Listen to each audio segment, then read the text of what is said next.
Hey YouTube, this is Shorty Girl to you with Brittany, and today I'm just doing a what's going on with Brittany and baby Xavier video, and maybe a small haul. I just need to figure out if I want to include that or not. There's a lot of stuff.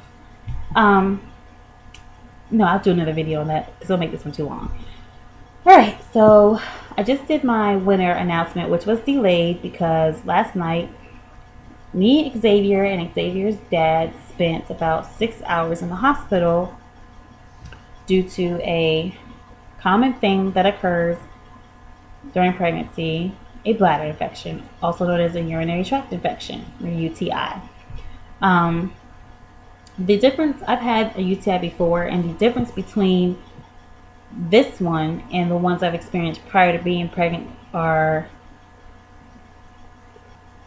night and day.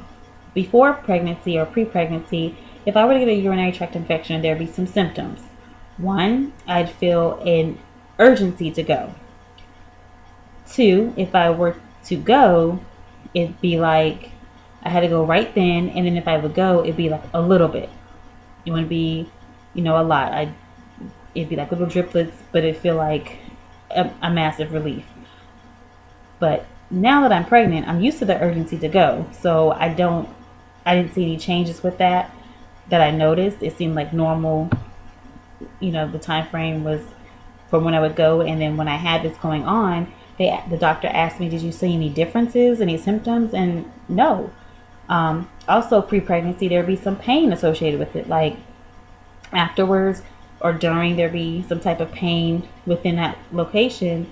And they asked me if I had any pain when I was going to the bathroom now that I'm pregnant, and I said no. The reason why I freaked out is because when I went to the bathroom as normal, it was, a early morning type thing. I was getting ready to start my day. I went to the bathroom, turned around. If nothing felt different, there was no burning, there was no pain, there was nothing. And then I turned around to flush, and then it's red, like lightly colored cranberry juice. If that's the description. I know it's a little TMI, but it's a pregnancy vlog, and we kind of going over what happens during pregnancy. So, it was red. And at first I thought, well, I'm not spotting because there's nothing, we wear panty liners with pregnancy because, there's a lot of extra discharge and fluid and things of that nature. You need some catch just in case you sneeze and, So I'm checking and checking. There's no spotting, but it's red. So, I have a mom ask her, she's like, well, you're not bleeding? I'm like, no. So I kind of like put it off a little bit. I was drinking water and I had a frappe, go figure. And then we started our day. Somewhere in the middle of the day, I had to use the bathroom at a Value City, one of the furniture stores before, because I was like, I have to go. I can't walk around the store, but I have to go. And I went, and it was darker. Like, it was really dark. Like, I would want to say dragon fruit vitamin water dark. Like, so at that point, I called my hospital. They were out. I went to the emergency room. We stayed there for 2 hours. They wrote it up as a urinary tract infection, and then called my OB that was on call, and he had me come in to the hospital I'll be delivering at, because of the fact that the emergency room I went to does not have an OB floor, and they're not staffed to do fetal monitoring. So because of the fact that I had a miscarriage before, they wanted to monitor the baby as well to make sure the infection hasn't done anything to his, the waters, the bag of waters, anything of that nature. So we went there. They did a cervical check to make sure my cervix was still closed, and it was, so I'm not dilated at all. They also checked for preterm labor, and basically they were like, if it comes back positive, you're at risk to deliver in 2 weeks. And so luckily that test came back negative, so I'm not at risk for preterm as we speak, thank God. But the hardest part was, they confirmed that it looked like a bladder infection as well. So they verified they gave me an antibiotic to take for 7 days to clear it out. Water, of course. but they couldn't monitor Xavier because he doesn't like being trapped. Like if I am sleeping, if he's on my left side and they recommend you sleep on your left side, so I lay down, he'll wiggle. I can feel him wiggling out to go to the other side, or he'll kind of like pull himself out. So he doesn't like being smushed, but who does? And they couldn't get a monitor on him because, and they weren't going to release me until they could get a good strip, or at least a long 15-20 minute window on him, his heartbeat. And every time they put the monitor on or moved it, he moved down below it or up above it, and he just disappeared off the monitor. So I was like, well, he keeps moving. And a nurse came in and she told me, oh, we're going to get him. And they did. They strapped it so tight to where when he finally, because he dips below it, when he finally decided to come back up, he kind of was stuck. And he kicked and kicked and kicked for 15 minutes until it was over. And they released him. And they finally got his heartbeat. His heart, because it kind of went up sometimes to 152. He stays around 145, 146 for his heart rate. But it spiked a couple of times. But they said it looks good.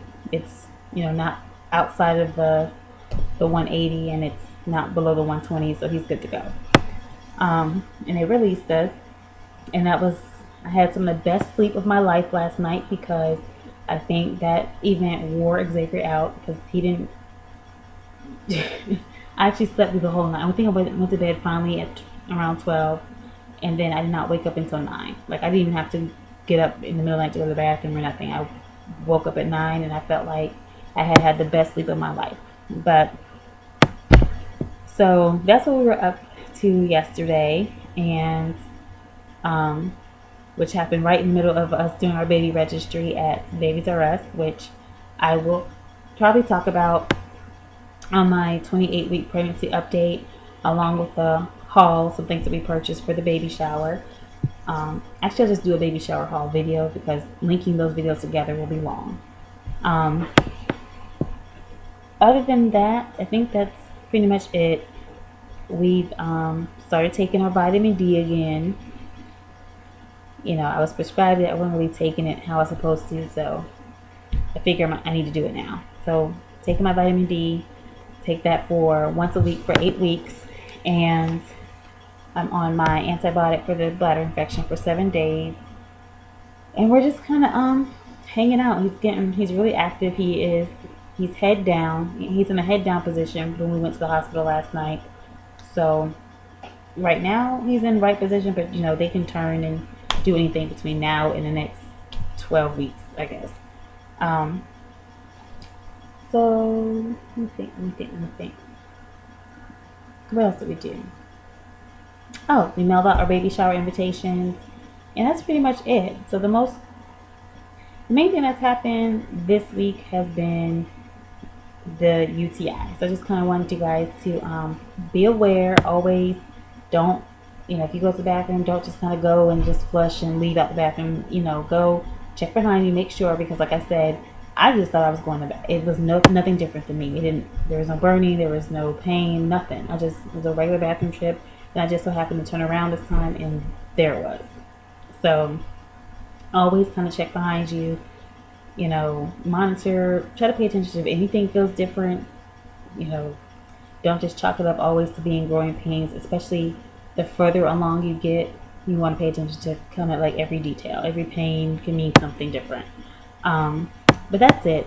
Just want to touch base with you guys on that, and we'll see you in a couple of days for my update vlog on my pregnancy and a baby shower haul.